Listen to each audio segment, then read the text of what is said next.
The following is a Comfortably Zoned Radio Network production. Yo, Philly, how yous doing? Welcome to Philadelphia Baseball, past, present, and personal. I'm Bill Kashatus, your host on the Comfortably Zoned Radio Network. This week, I'm pleased to have as my guest Ed Molush, one of the Philadelphia area's outstanding teacher coaches and a member of the Pennsylvania Sports Hall of Fame. A graduate of Temple University, Ed pitched the Owls to the College World Series in 1972. Signed by the Phillies that summer, he rose to AAA ball and was ticketed for the majors until a torn rotator cuff ended his pro career. Ed turned to teaching English and coaching baseball at his alma mater, LaSalle College High School. He was also a pitching coach at Division I Villanova University and later as head coach at Division III Haverford College. Welcome to the podcast, Ed. Thanks, Bill. Glad to be here. Thank you for having me. You were born and raised in Philadelphia, the Philadelphia area, and attended LaSalle High School, a Catholic college prep school for boys. LaSalle is one of the finest baseball programs in Pennsylvania. Did you have a teacher coach who was a role model when you were a student there? Yeah, I think back to the way that the program was when I went there. I lived 23 miles from the high school, but I loved it so much that I missed 2 days of school in 4 years, which is kind of beside the point. But part of the reason I'm bringing that up is that when I went there, we only had a varsity team.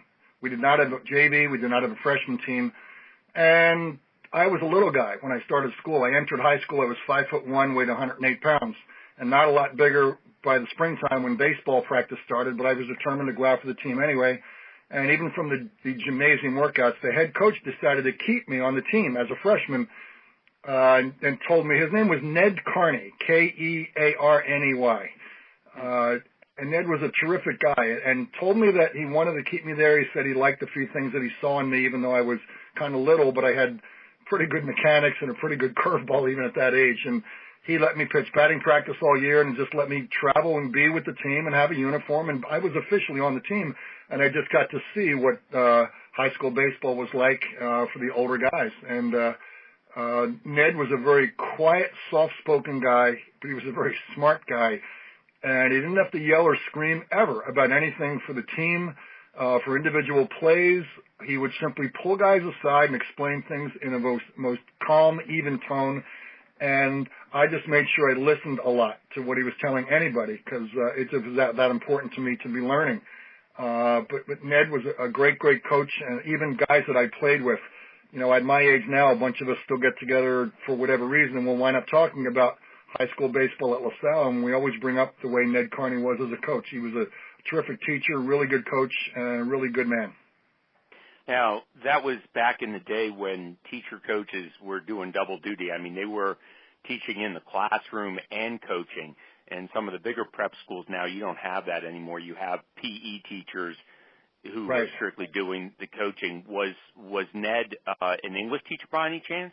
Oh, no. He was not a teacher at the school at all. He was just an outside coach. I couldn't even tell you what Ned's job was. I think Ned had a small business of some kind, but he would always show up, and my recollection is he'd show up in dark olive khakis, work boots, a flannel shirt, and kind of a beat-up old leather jacket in the cold springtime of baseball in the Northeast. And no, he was not a teacher there, but he was a heck of a teacher for us as baseball players. Did he play pro ball? No. Nope.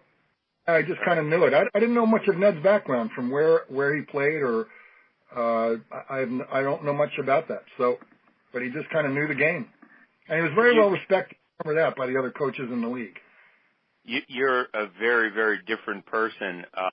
Of course, when you returned to LaSalle High School in the late 70s, you were a teacher coach. I mean, you're a very well-spoken individual. You teach English. In fact, I've heard you're a sensational English teacher. So what was it like to return to your alma mater and coach baseball there? It was a thrill for me to go back there primarily as a teacher, honestly. I I had taught at English and coached baseball 1 year at a public school, McCaskey High School out in Lancaster, Pennsylvania. And when I left there, I found out over the next summer that there was a teacher opening at LaSalle, and I just jumped at the chance. And from my going back, honestly, it was important for me to step in as an English teacher. I did not at all want to be pegged as just the guy who was hired to coach the baseball team just because I played professional baseball. I think some of that initiative for having me there was because I had played professional baseball, but I respected the school's academics enough because I had gone there. The academics when I was there were rigorous, and I certainly was nervous stepping back in, thinking I haven't been in a formal classroom, except the public school the year before. But I was determined to establish myself, I hope, primarily as a good English teacher. And yeah, it was a thrill also to be the head coach right away and try to do something good for the baseball program there. I didn't do much good in the first year, but in the second year, we did very well. We got to the division championship game against Archbishop Ryan. We lost that, but we had a very good team and a good bunch of guys, and I hope I had some good influence on them. I didn't have very, very good teams beyond all that. That's okay. But it really was a thrill for me to go back there and teach, coach. I actually made sure that my teaching was going to be given a good foundation. I started a graduate program to get a master's in English literature at Temple University right away, and I did proceed to take night classes. And it took me a while, took a few years, as it always does for somebody going to night school, but that was important to me to take a lot of English classes to get really grounded in my subject matter. And I just kind of let the baseball coaching stuff from my background and from my having been coached and tutored by tremendous people in the minor leagues, I just let that kind of take care of itself.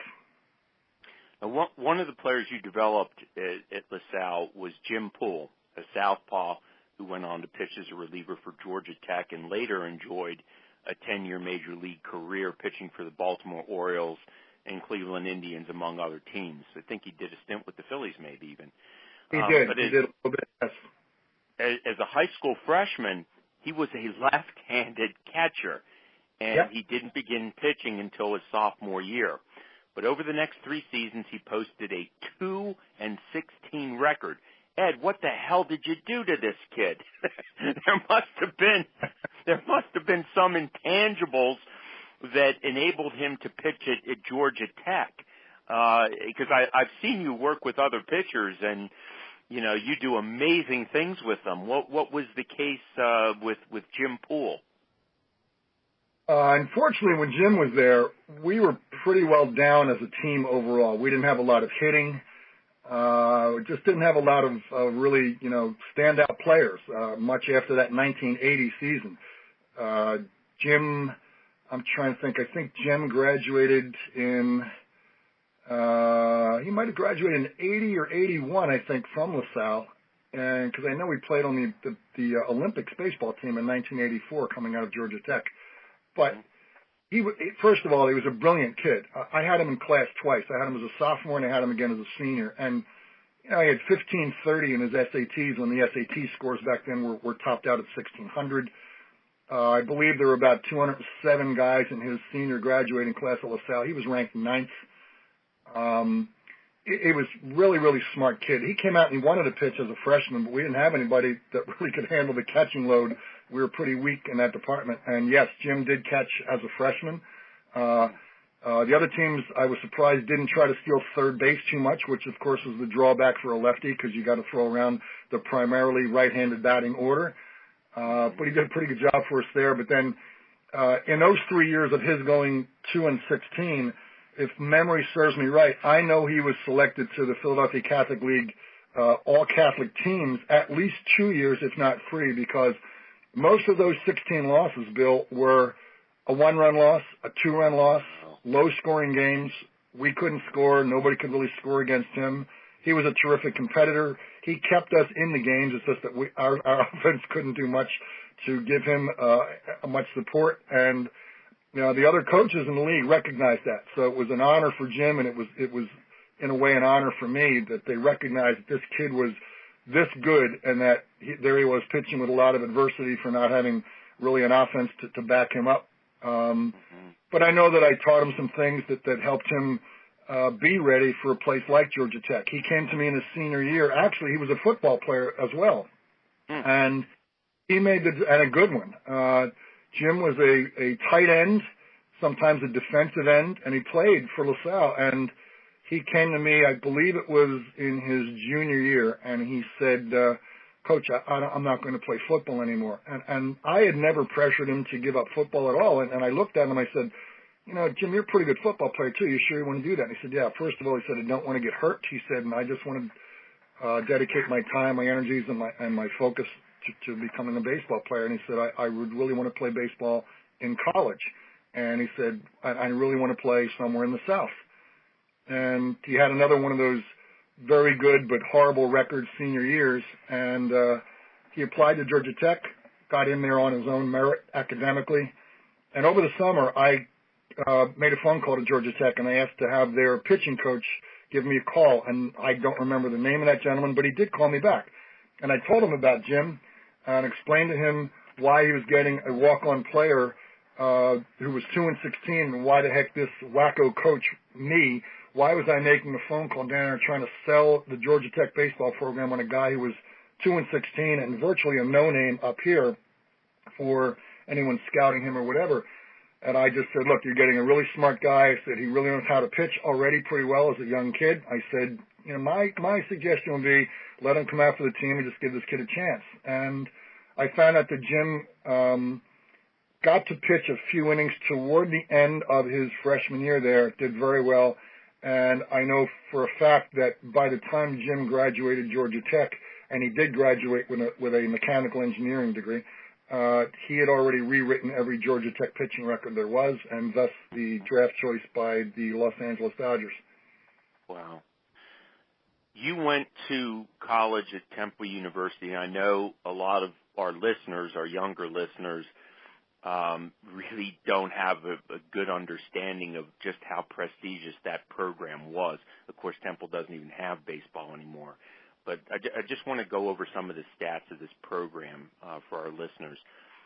Since Temple's program, or when Temple's program began in 1927, the Owls made 2 College World Series appearances, 14 NCAA trips, 13 conference championships, and compiled over 1,400 wins. The Owls also produced 25 MLB draft picks and nearly 60 professional players, including 14 who made the big leagues. Now, during your years at Temple, 70 to 72, the program was guided by James "Skip" Wilson, one of the all-time legendary college baseball coaches. Wilson was hired in 1960 and was largely responsible for making Temple a baseball powerhouse beginning in 1972. Between 72 and 84, Temple made 9 NCAA trips, including the 2 College World Series, and won 12 conference championships in 13 years. And you were part of those teams. The Owls' composite record during that time was a staggering 380 wins, 157 losses, 4 ties for a .706 winning percentage. Ed, what made Wilson such an exceptional coach? Skip Wilson was a remarkable guy as a coach, as a teacher, as a human being. He did a lot for my career, and he did a lot for a lot of people, and I mean hundreds and hundreds of players who played for Skip feel the same way that I do, I am sure. I'm even blessed at this age that Skip is now 87, almost 88 years old. He's in a little bit of ill health, but still has his wits about him and his always present wacky and snapdragon sense of humor. There are several of us in the area here. One of my good friends named Jamie Gladhorn. Jamie played actually 4 years behind me, but Jamie and I had become friends just as baseball alumni from Temple. But there are a few other guys. A guy named Ted Frett, who was a big, tall, left-handed pitcher when I was on the varsity team at Temple. 5 or 6 of us, and an author that I think you might know, Bill, if you know Charles Chico Sacchetti. Chico played shortstop for Temple, was a great player. Chico just penned and had published a fine little recollection of things from his youth and his past. Great little book. So there are anywhere from 6 to 8 of us that get together with Skip Wilson, and we'll get him out to lunch once, maybe every 3 months or so. Skip was an incredibly astute. He was a studier of the game. He had connections with people at other major colleges. He had a personality that endeared him to a lot of those other coaches. He had friends within the ranks of Major League Baseball. He knew Dixie Walker, who was a great hitter, I think, up until 1949 or 1950. Dixie and Skip became great friends, and Skip picked up a lot of hitting tips from Dixie Walker. But Skip knew so much about every part of the game. He was able to help every single position player. He knew a lot about how to run an offense and the logic behind what we were going to do game by game, or what our plan was for a season, or even the early spring. He was a master of teaching fielding technique, of hitting technique for sure. He put in a base running drill that I wound up using and making a bit of a hybrid on. I kind of added a few things to it, but it was one of the most unique things I ever saw, and nothing that I ever saw in professional baseball in the minor leagues even came close to doing what Skip did with this really fascinating base running drill, which positioned several players at once running and getting the feel for various situations within the base running, not just running to first, running to second, running to I did other things going on in the drill. And I think back to practices at Ernie Field, ERNY Field, up on Cheltenham Avenue, about 10 miles from our Temple University campus. And as practice would get started, as guys would eventually get up there after classes, I always noticed how Skip was always off to the side working with somebody. It could have been something about a glove and fielding. It could have been how to release the ball from the double play with the middle infielders. It could have been about a throwing technique for an outfielder. It could have been about, how to position themselves on a fly ball. He'd be working with somebody on bunting, which was a big part of his game and our game. He knew how to work with our catchers, although we were lucky to have a good catching assistant coach on the team, a guy named Skip Kashatus, who was a great guy for our catchers. But Skip was brilliant, and his strategy as a third base coach was something that all of us picked up on. And more than anything, Bill, not that he just made us into baseball players, but he was determined to make us into decent citizens. And some of us, and myself included, were at times a pain in the butt to him, for things that we either rejected or didn't quite see eye to eye with. And Skip had a really good way of taking people aside and explaining things. And sometimes, as in the case with me, as he needed to do one time, he explained things in no uncertain terms. And I distinctly remember a day when I had acted out about something in the middle of a game, about a bad call by an umpire. And Skip thought that I was, completely out of bounds with what I did, took me aside between games and just laid the law down on me about how to behave on the field and how to react to umpires, how to not get in their face, and just one example. And I'm sorry to be going off so much about something with myself, but he was a teacher, really a true teacher of us as young men, not just as baseball players, even though he cared so much about the game and was such a really good, hard-nosed, competitive coach. But to this day, he will ask every player that will meet him at lunch, or players he'll meet anywhere at all, guys that go to see him in the wonderful community where he lives now, and he's always asking about how people's lives are. How did your life turn out? What's your family like? What are your kids like? And how's your career going? And he had that concern for all of us as players, not just as alumni. So I am eternally grateful to Skip Wilson, and I can probably name you 150, 250, maybe 1,000 players who feel the same way. Yeah, he seems to have been your role model. So much of what you're saying about Skip, and I had heard him speak several times at baseball clinics over the years, and he could speak on any subject. I mean, he was just as astute, it seemed, about pitching as he was about base running, as he was about offense. Just a brilliant guy. But so much of what you're saying harkens back to my memories of you at Haverford College. And we're not just talking in the drills, but we're talking about your relationship with the players, which, was one of the reasons I was so happy that you did get the head coach job there in '92. I want to move to your senior season and at Temple when you pitch in the College World Series. These are remarkable stats. In 1972, your senior year, Temple went 33-15, finishing first in the Middle Atlantic Conference, then the Middle Atlantic Conference. The Owls reached the College World Series after sweeping through the NCAA District II tournament with a perfect 3-0 record. You were one of the team's best pitchers with a 7-4 record in 102.2 innings pitched, 87 strikeouts, and a 2.72 ERA. In fact, you're still one of the program's top 10 pitchers in earned run average with a 2.80 ERA during the 3 years you pitched for the Owls. What were some of the personal highlights of that season? And obviously, I want you to focus on the World Series because you had two heartbreaking losses, and I remember you telling me that you pitched. Those were the best games you ever pitched. Yeah, they probably were. I'm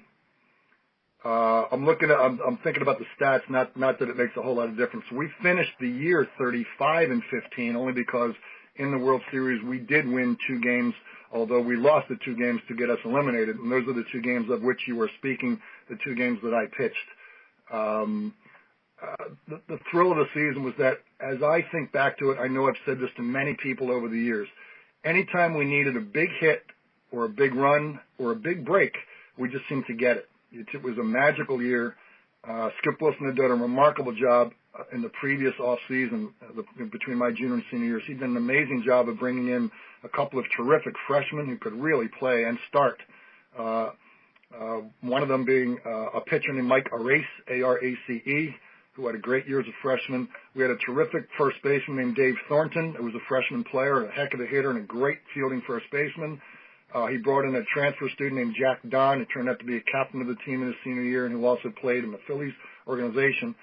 Jack was probably one of the single most clutch player in college I ever saw on a Temple University team.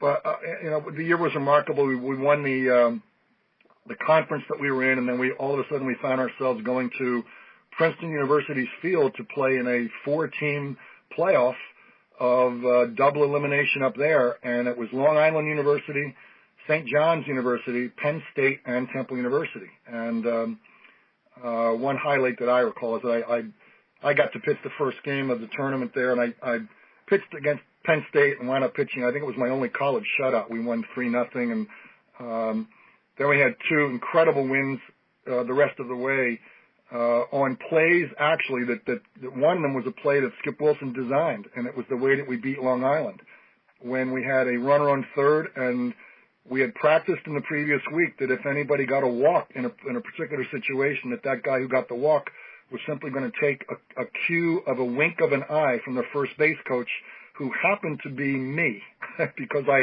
had started the first game and I was no good to anybody sitting in a bullpen, and I really enjoyed coaching first base and did that a lot when I didn't have to pitch. And sure enough, we had a runner get a walk, and we had a runner on third. The score was tied. In fact, it was 0-0 at the time, and it was Mike Greco, Greco, was our terrific shortstop. Mike got a walk. He came toward the first base line, came up the first base line, and I already seen Skip give me a signal. I simply winked at Mike, and Mike just kept right on going with the walk and got caught in a rundown, totally to the surprise of the Long Island team, and the runner from third went up scoring. We won the game 1-0. And Jack Don delivered a major hit in the bottom half of the 9th inning for us to beat Penn State a second time to win 4-3. And there we were off to the World Series.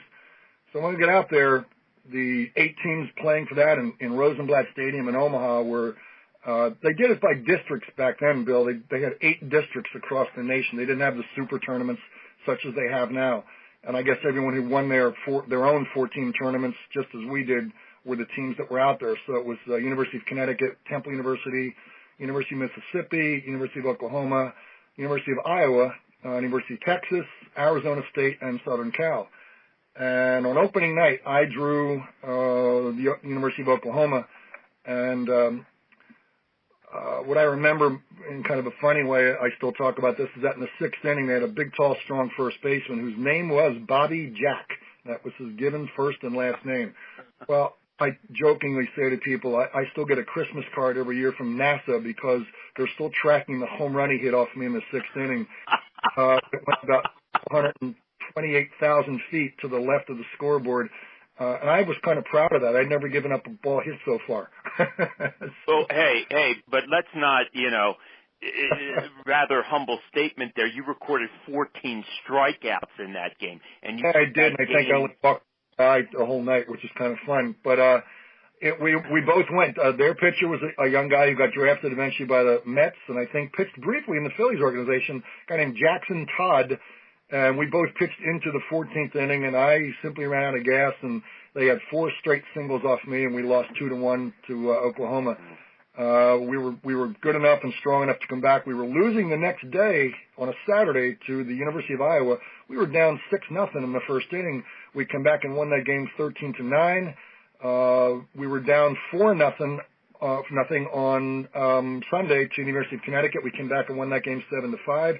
In fact, Joe Kerrigan, who pitched in the big leagues, was a pitching coach for many teams, actually wound up getting the win in that game. And then we had a Monday thunderstorm, which washed out all the games, which, of course, gave me an extra day's rest. And by this time, Mississippi, Connecticut, Iowa, and I'm trying to think somebody else. I can't remember who else was eliminated. I'm just doing the head count here. But the only 4 teams left by Tuesday were Southern Cal, Arizona State, Texas, and Temple University. Well, the pairings went such that I drew Arizona State, who had come into the tournament 60-4, ranked as the number 1 team in the nation. I think they had something like 14 guys drafted in the June draft, and I pitched against a guy named Craig Swan, who played 10 or 11 years in the big leagues with the Mets. Craig was about 6'5", about 270 pounds. None of us had ever seen a fastball go that hard, being thrown that hard. And I walked Bump Wills in the first inning out of some nerves. I walked him on 4 pitches to start the game and settled down a little bit. He was on third base, I think, with 1 out somehow, and then there was an infield ground out, and he scored on the infield ground out to make the score 1-0, and that's the way it ended up. And he would go on to play for the Texas Rangers, I think, shortstop. Yeah, Bump Wills did go to the Texas Rangers, right? And Swan mowed us down. I think he only gave up 2 hits. I gave up 4, and we just went nose to nose. And the rest of the game, we couldn't stop Craig Swan. He was just dominating. But it was a great thrill to be involved in games like that, and to know that I had, pitched about as well as I could have ever pitched at the college level, and to give our team a chance. And I still joke around with the guys on the team. I said, "Hey, where were you guys? Where was the offense?" So. Yeah. But it was a great struck out 9 and still lost the game 1-0. Unbelievable. Ed, what did you learn from those 2 games? I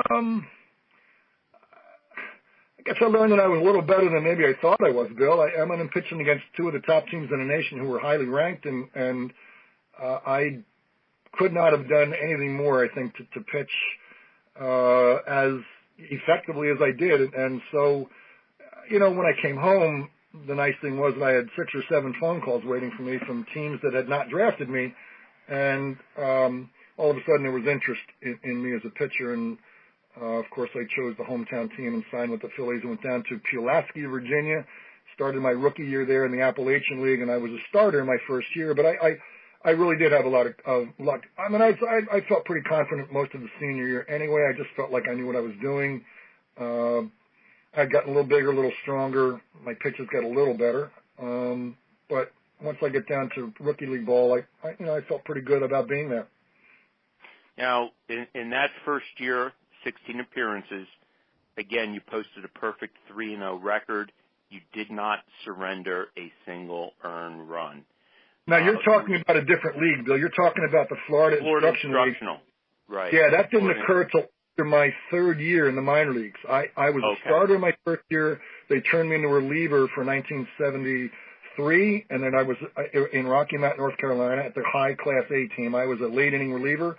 Then I had the same position in 1974, where I started the year in Reading, had a little bit of arm trouble, started to get back on track, and then they sent me back down to Rocky Mount again, which was just fine with me. But it was at the end of that season that I got asked to go to the Florida Instructional League, and yeah, they're the statistics you're talking about. And actually, the Phillies kind of have that wrong a little bit. I didn't give up a run, earned or unearned, in 16 games. So that was kind of a thing to have that happen. At what point did you pitch for bunting? I know you pitched for when I went down to the Construction League, the manager of the team, the Phillies had fielded 2 teams in the Florida Instruction League that fall. One of them was simply called Spartanburg, which is the Spartanburg, South Carolina lower Class A team, and the other team was simply called Philadelphia, which had people scheduled to come down after the Major League season ended in October, even though the Florida Instruction League year began, I think, in September 15th, I believe was the first game that we played. And I was assigned to the Philadelphia team with the notice by the pitching coach, Jim Bunning, and even the manager, Granny Hamner, that as soon as the Major League guys came down to join the team, that being Dick Ruthven, Larry Kaiser, Erskine Thomason, and Larry Christensen was there, Tommy Underwood was there, and they said, well, you can pitch with the team until those guys come down.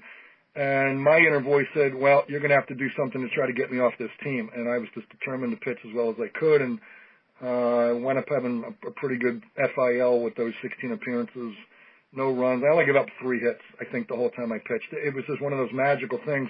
And actually, Bill, I can tell you how it happened. It was Bunning who taught me a different slider, and it made all the difference. I thought my slider was pretty decent going into rookie league ball, whatever, and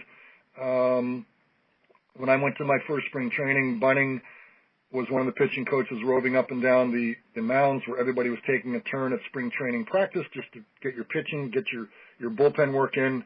And Bunning made a very important adjustment to a slider that I threw, and that really was the pitch that took me from pretty much high Class A to Triple A. And that's what was showing up when I was in the Florida Instruction League that fall, that I was just having really good luck with a slider and setting up pitches with a pretty hard sinker. And just those 2 pitches, I was having pretty good success. And so I had a pretty good fall in the FIL. Those years, it sounds like you were living the dream. I mean, you grew up in the Philadelphia area in the 60s. Jim Bunning was your hero, your boyhood hero. Here he is, your pitching coach. By 75, you're on the same team in Toledo, the Mud Hens, with Christensen and Ruthven, who, of course, go on to pitch in the 1980 on the World Championship team. And by midseason of 75, you had established yourself as a closer of the Mud Hens. Now, that's Triple A. Now, you were ticketed for that World Championship team. What happened? An injury, plain and simple. I started the 75 year in spring training. I was so pumped up from having had that really good Florida Instruction League, and Bunning called me aside at the end of the FIL season in mid-November and said to me, recalling his words in pretty accurate fashion of paraphrasing here, but he said, you're pitching as well right now as anybody I could ever want at the AAA level to get ready for the big leagues. He said, you're getting out some of the top prospects from other teams here, and you're doing it every game after game. He said, I'm going to give you every chance at spring training to make the team in Toledo, to play on the AAA team, and I just want you to come ready to go. And that's all Jim needed to say, and that's all Jim would say. He was pretty direct and pretty curt with people, but it thrilled my ears and my heart and soul to hear that he thought that well of me to give me that kind of a chance. Well, unfortunately, I went to spring training a little too pumped up to do that, and I had some rough innings and rough outings in my first few days at spring training in different games, and my head was, on backwards, and I kept saying, what in the world's going on here? And he called me aside again, and he said, there's only one thing going on here. And he looked me right in the eye, and he said, you're trying too damn hard. He said, pitch the way you were, try to be who you are, not somebody else, and it made all the difference in the world. He said, look, we're going to send you back to Reading. It's not a demotion. We want you to just get back on track. He said, pitch well there, and I'll see you, as soon as we can get you up here. So I went back to Reading, the AA team, Reading, Pennsylvania Phillies. I did start off the year really well, out in, I think, 8 or 9 appearances, and then one of my longtime buddies who eventually pitched in the big leagues a little bit, but was a longtime pitching coach for major league teams, was Dave Wallace. Dave had been the closer for Jim Bunning at Toledo, but Dave came up with a bad elbow injury, and I got called up in later May. And I recall the numbers here that of the first 44 nights that I was active on the Toledo roster, I pitched in 20 games and I warmed up in exactly 5 others. So it was a little too much wear and tear on my arm. I didn't know it. I didn't feel it. And then all of a sudden one day I did feel it after a certain outing, and woke up the next day with a lot of pain in my shoulder and had could barely lift my arm. And within 8 or 10 days, they shut me down, put me on the disabled list. And even though my arm came back fairly well with some rehab in the off season, when I went to spring training again the next year, the same injury returned. And back then, there was no arthroscopic surgery to repair anything as there is now. Arthroscopic surgery was in its infancy then, and I think all they were able to do was look into an injury and see what was wrong, but they had no way to repair that without major shoulder surgery, and that just wasn't an option. So that was pretty much, that was exactly the end of my career that way, and I turned to teaching and coaching, and the one consolation for me over the years was that I had been good friends with Jeff Cooper. Jeff Cooper was a trainer in the Phillies system. He turned out to be my roommate at Pulaski in my first year, and Jeff and I then roomed together a little bit even at Double-A Reading, and we got to be pretty good buddies. And Jeff was the major league trainer for the Phillies, for I think 33, 34 years at one point. Right.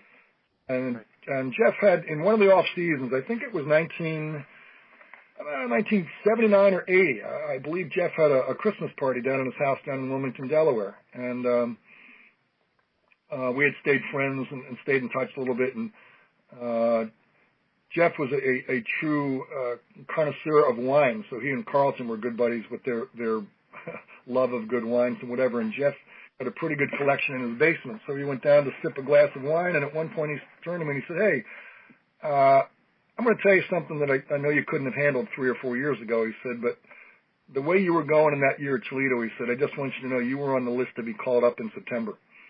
Wow. And it felt good and bad at the same time, but much more good than bad, Wow. I mean, I was done, I was out of it, I was teaching and coaching, and it just felt really good to know that I was even considered to be called up in September. So, that felt really good. It was a nice, I guess, honor in some way to know that the Phillies were recognizing that I was doing pretty well for Mr. Bunning at AAA that year. Well, the Phillies' loss was definitely college's gain. You went on to an impressive college coaching career. You were a pitching coach at Villanova University in the mid-1980s, and then Haverford College, where you started as a pitching coach, and in '92 you became head of the program.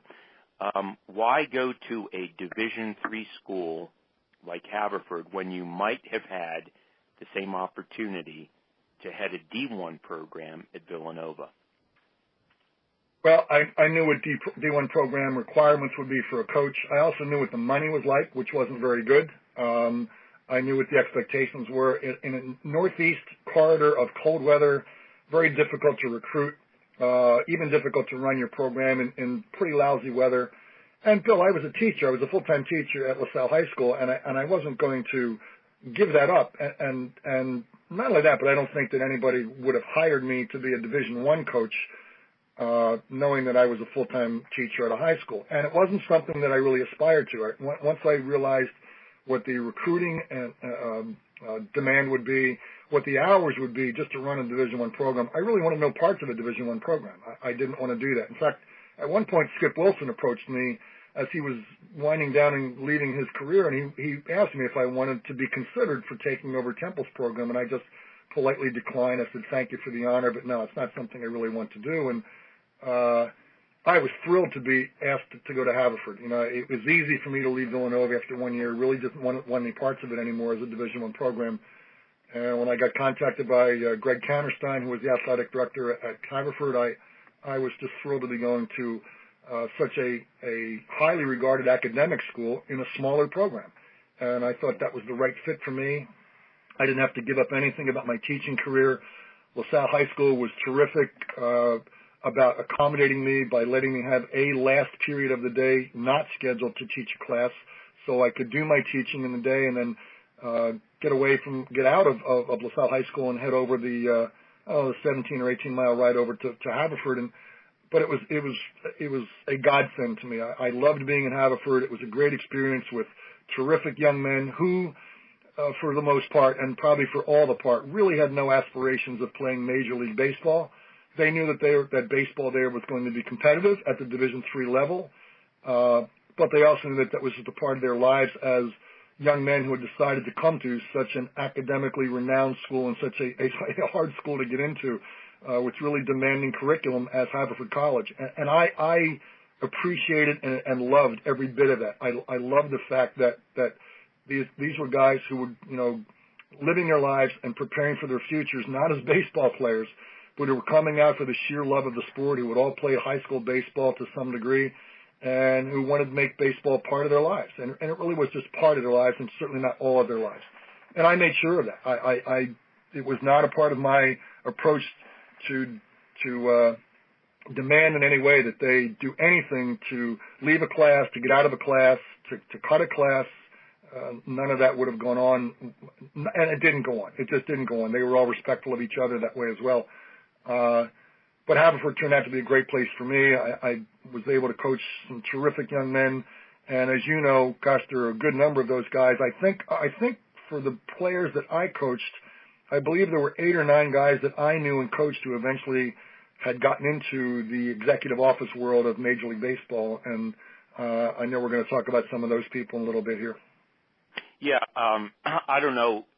I certainly could not have believed that, by 2017, Haverford College would be turning out people who were in MLB front offices, but I also could not have predicted that, they'd be turning out professional prospects as pitchers. I mean, the 2 of the more recent alums that have been signed and drafted are Stephen Ridings, who signed with the Cubs in 2016, Tommy Burgins, who signed with the Dodgers in 2015 and is now pitching for the Phillies in Reading this last year.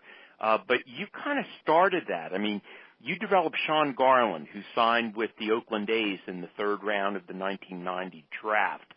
And although it's easier, I guess, for pitchers to get drafted out of Division III than it is for position players, you still have to be pretty exceptional to get drafted. What do you remember about Sean, Ed? Bill, let me answer that in a moment, if you don't mind. I want to say something, what I think is really noteworthy here about the current Haverford College program. When I left, I knew that I was leaving it in the hands of an incredibly capable young man named Dave Beccaria, who's the head coach there now. And Dave has done way more with that program than I ever could have done. I give him full credit for where that program is, for the fact that they're now very frequently at the start of the season ranked in the top 20 or 25 of college programs at Division III in the nation. One of Dave's pitching coach there now is a young man who was there when I was the pitching coach there, a young man named Nate Ballenberg. And Nate's doing a terrific job, I know, because I'm still in touch with Dave, and I know that Nat Ballenberg. Nat is teaching these young guys now, and he deserves all the credit, obviously, for Stephen Ridings, Tommy Burgins, and I'm just thrilled to watch how that program has grown under Dave Beccaria's tutelage. Dave's a terrific young man, growing in respect among the Division III community. When Sean Garland came to Haverford, he'd gone to play a really good private school called Holy Ghost Prep in Bensalem, Bucks County of Pennsylvania. Sean was a tall, thin guy, pretty good ability. Didn't really want to listen a whole lot because as a freshman, I think he figured, well, look what I did in high school. I'm going to be able to do that here. And it wasn't the case. He didn't get beat up and knocked around a whole lot in his freshman year, but he found some frustration with not having the same success hitter after hitter, team after team, inning after inning that he might have had at the high school level. And just as all the players at Haverford turned out to be, Sean turned out to be one of the greatest students of pitching that I could have had. The better he got, the more he wanted to learn, the more questions he would ask me. He would approach me more frequently. I think he was a little nervous about doing that in his freshman year for whatever reason. But as his career grew, I felt good that I could help him improve, that I could teach him little things about finger positioning on a lace, on a slight turn of the wrist to make a ball move a certain way, but he was so eager to learn and get better and better. And yeah, by the time he was a junior, there he was attracting 15 to 18 scouts every game that we had because Sean was throwing pretty much 92 to 95 miles an hour by then. He had a terrific downward snapping curveball and a real good command of the strike zone. And I've stayed in touch with him all these years too, and he's grateful for having been drafted, for the opportunity that Oakland gave him, and I know that he's as loyal and as appreciative an alumni of Haverford College baseball as anybody we could have ever had.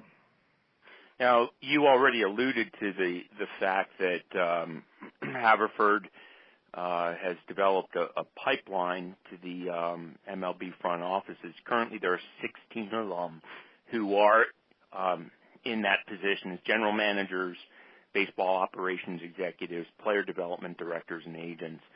You coach many of them. The ones that stand out in my mind, Josh Burns, who is now Senior Vice President of Baseball Operations for the Dodgers, John Federoff, a player agent, and Thad Levine, who recently got the job as the general manager of the Minnesota Twins. Ed, could you have predicted their success back in the early 1990s when you were coaching them? Easy to look back and say yes, Bill, but I think I would say yes. These are really intelligent, astute guys who ask a lot of questions. Also, we're great learners, which of course was my joy in coaching in Haverford. That every day I step on the field, I'm working with a bunch of guys who just want to learn something and learn some more. You know, and they didn't have big egos about stuff they thought they already could do well. John Federoff was brilliant. He was such a sharp observer of the game, and there was a point when I said to an assistant coach when John was a freshman there, John was playing basketball as well, and he was kind of unbridled and kind of a wild horse as a freshman. And I remember turning to Kevin Morgan, who was my main assistant there, who still is with the Haverford program, and I said, I don't know if this young guy's going to have a career here or not. I said, he just seems like he doesn't want to listen to anything, just wants to kind of do it on his own. But he had so much natural ability as an athlete. He was unbelievably fast. He was about 6'2.5", 6'3". Turned out to have a great arm as an outfielder, and it turned out to be a great hitter. But more than that, he became a leader because he just was so aware of everything going on in the game, off the field, on the field, during the practices, or whatever. So for what John does today as an agent, I'm not at all surprised that he went into that kind of work. Josh Burns started this whole thing and came to me in the fall of his senior year. And I knew Josh was writing, I believe, for the school newspaper, and I'm not sure what Josh majored in. Might have been economics, as a lot of the guys did major in.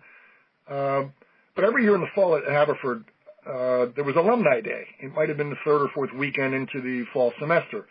And all the sports of the fall were out there. So there were soccer games going on. There might have been men's and women's soccer games, women's softball, men's baseball, you know, and we would play a game against alumni players, which was a lot of fun for our varsity guys. Well, Josh came to me, and he knew that one of the alums who was showing up, and who did show up every year, was a guy named Ron Shapiro. And Ron Shapiro was an attorney down in Baltimore and Ron Shapiro started one of the first ever conglomerates as a franchise of sports agents, and he based it out of Baltimore. And Ron did, in fact, show up in that particular alumni weekend. And I knew, and Josh had said to me, he said, Coach, I really want to try in some way. I want to get into professional baseball somehow, some way. So I just want to find a way to work with it. And, you know, he wasn't meaning to play, of course. He meant working with it. I casually introduced him to Ron, and the three of us sat and talked and laughed a little bit for 5 or 7 minutes, and then I just let the two of them talk on their own. I walked away. Well, the rest of that becomes baseball history for Haverford, because Josh did get hired by the Cleveland Indians at first within their minor league system, and he was bright enough that he was leaping upward through the organization very quickly. By 2004, or I think by 2002 or 3, Josh had become an assistant GM for the Colorado Rockies, and then he became the assistant GM for the Boston Red Sox when they won the World Series in 2004. and became the GM of the Padres, GM of the Diamondbacks, I think in reverse order, and now with the Dodgers. Levine, I think of that, and it kind of cracks me up when I think of the way he was as a player. He was, I'm repeating myself, I apologize, really, really smart. He was a good hitter. He could play first base. He could play the outfield. He also was a pitcher, and I used him, of course, as a starting pitcher frequently. I would try to tweak things in his delivery with a pitch, and Thad didn't always agree with me. We would kind of go nose to nose, not out of anger, but he was very headstrong. And when I think back to some of the things that he did do on his own, I think, well, Molush, you were telling him the wrong thing to do because he was having success one way, and I might have been trying to teach him something to make it a little better that wasn't going to make it better. Once Thad got into minor league baseball as well, I really could see that these guys were going to be on an upward track all the way. Mm-hmm. Got one more question for you, Ed. Sure, Bill. And actually a comment. In 2016, you were inducted into the Pennsylvania Sports Hall of Fame for your success as a high school and college pitcher and your many contributions as a teacher coach at the college level. First, I want to congratulate you on that honor. What's in your future? Well, I'm retired from teaching. I get a phone call now and then here and there to do some pitching instruction of maybe a high school kid somewhere in the area. I do a little bit of that, not much. I still do some substitute teaching at LaSalle High School. They do call me back during the years, and I really appreciate that. I do a lot of bicycling. I play more golf. I ski. I hike. I kayak. And I have my future, I don't know. If there's any one young man I'm going to really keep my eye on, I have a young cousin who's only 14 years old, and he's a terrific, and I mean this in no small measure. He's an outstanding soccer player and baseball player, and he just started matriculating at Germantown Academy, and I know that you know that school quite well. And he has aspirations of being either a professional soccer player, which I don't think is too far out of the realm of possibilities, but he also loves baseball and he wants to be a pitcher, and I've already worked with him a little bit. And he learns fast, and he's pretty darn good already, so I'll spend a lot of time with him if I can. And also in the future, Bill, if you don't mind my saying, I know you remember my beloved son, Jeff, who's now married at the age of 30, and I look forward to whatever grandchildren might come down the road so that I can tell them stories, and that the older I get, the better I was. Ed, thanks for being with us. I also want to thank you for all you've done for me. I look back and think about it. I knew virtually nothing about baseball when I went to Haverford College, and so much of what I learned from you, particularly about pitching. So I really want to thank you for that. And thank you, Bill. Thanks for saying that. I appreciate that very much. And thank you, Philly fans, for tuning in. See you next week for another podcast of Philadelphia baseball, past, present, and personal. This is Bill Kashatus, rounding third and heading home on the Comfortably Zoned Radio Network.